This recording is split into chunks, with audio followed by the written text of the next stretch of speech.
iPhone 16 features so many exciting camera upgrades.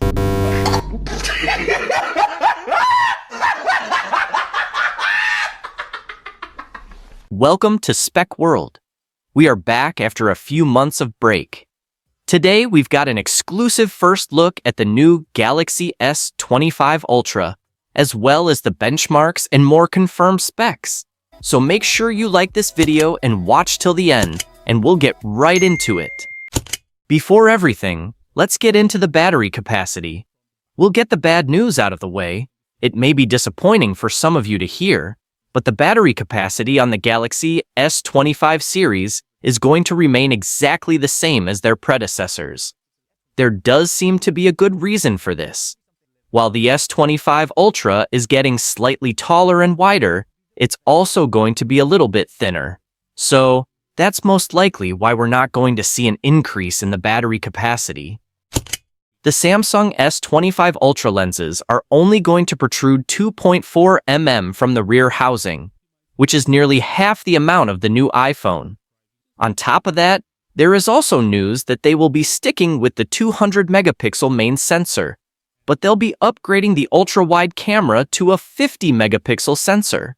We may also be getting some variable zoom lenses where focal length can actually be changed on a single sensor. This will result in better optical quality along with smoother zooming for videos. Design reveal. We have got the reveal of Samsung Galaxy S25 Ultra, and here is a hands-on video to show you exactly what we can expect. I need to point out that this is a concept-based render for now that I've gathered based on all of the information out now and tried to make it look as real as possible for the best illustration. All of the information was leaked by OnLeaks, and for those of you that don't know, OnLeaks has been incredibly accurate over the last couple of years and gave us the exact information very early on without many mistakes. As you can see, there's been a drastic change to the design, with it looking more similar to the shape of its smaller counterparts. It's now got curved corners with flat edges. The phone dimensions come in at 162.8 by 77.6 by 8.2 mm, and it's also lighter than last year at 232 grams. The camera design has also changed slightly on the rear, and the display is going to be a flat 6.86-inch display. It's also important to note that the colors haven't been confirmed yet. We can be pretty sure that there's going to be a black version, as there always is, but in terms of the other colors, we haven't had any information leaked yet. So, this is simply just an illustration, but hopefully, these renders give you a good idea of what we can expect. For those of you excited for the Samsung Galaxy S25 series, we're now going to run through the full specs, design, and the expected pricing to help you guys decide which one is right for you. So, make sure you like this video, hit the subscribe now, and turn on the notifications for our future videos. At first, we've got the standard Galaxy S25, which is coming with a 6.36-inch dynamic AMOLED display, with improvements to brightness and color accuracy. We're getting a 120 Hz display with HDR10+, and a resolution of 1080 by 2340, and of course, it's protected by Gorilla Glass Victus 3. We get a 12-megapixel punch-hole camera for selfies. On the rear, it's a triple camera setup consisting of a wide, an ultra-wide, and a telephoto camera. But unfortunately, at this time, we don't know the exact sensors being used. It's going to be powered by the Snapdragon HN4 in the USA, and the global models are going to use the Exynos 2500. It's coming with a choice of 8 GB or 12 GB of RAM and storage options, ranging from 128 GB to 512 GB with UFS 4.0. It's coming with a 4100 mAh battery with 45-watt fast charging. It will, of course, come with 5G, Bluetooth 5.3, Wi-Fi 7, and ultra-wideband support. It's going to launch with One UI 7 based on Android 15, and it's expected to launch from around $800 in January 2025.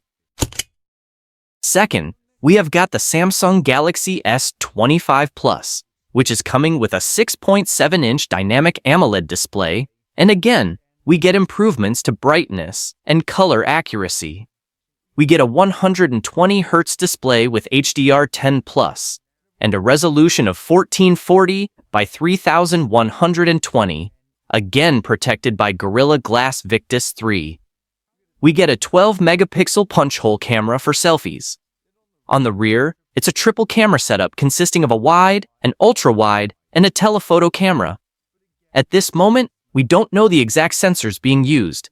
It's going to be powered by the Snapdragon 8 Gen 4 in the USA, and the global markets are getting the Exynos 2500.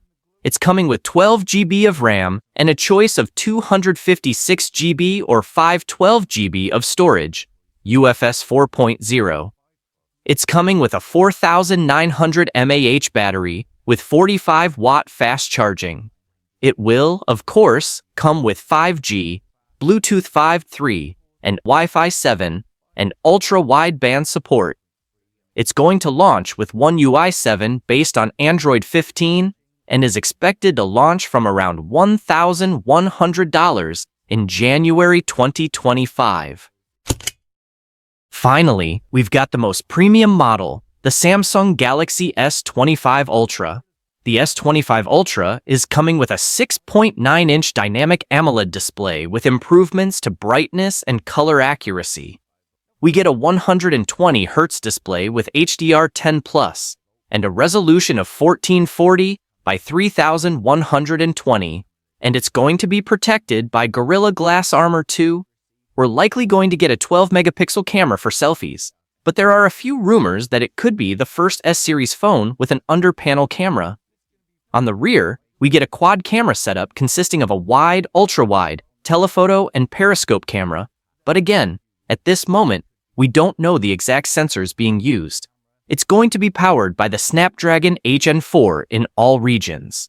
It's coming with 12 GB of RAM and up to 1 TB of storage, UFS 4.0. It's coming with a 5000 mAh battery with 45-watt fast charging.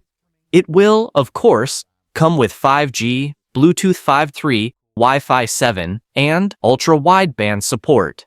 It's going to launch with One UI 7 based on Android 15, and the S25 Ultra is expected to launch from $1,300 in January 2025. Overall, the Samsung Galaxy S25 series is looking a bit similar to its predecessor, apart from the Ultra. Thanks to the exclusive Snapdragon release, it's going to see some big improvements across the board. The new S25 Ultra design also means we're going to see a refreshing change to the design that has stayed pretty much the same over multiple generations. With improvements to the hardware as well as the display, it's going to be a great release.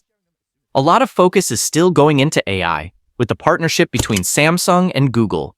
We're no doubt going to see some improvements with new features at the launch of the S25 series.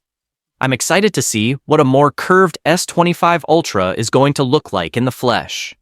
However, given all the similarities to the predecessor, it's probably not going to make anyone with an S24 want to rush for an upgrade. But for anyone with an older S phone, or if you're looking to try out your first S phone, then it's going to be a great choice. Of course, launch is still quite a way off, as we're expecting it in January. But we'll no doubt receive plenty more leaks as we approach the launch, and I'll be sharing them as soon as they come in.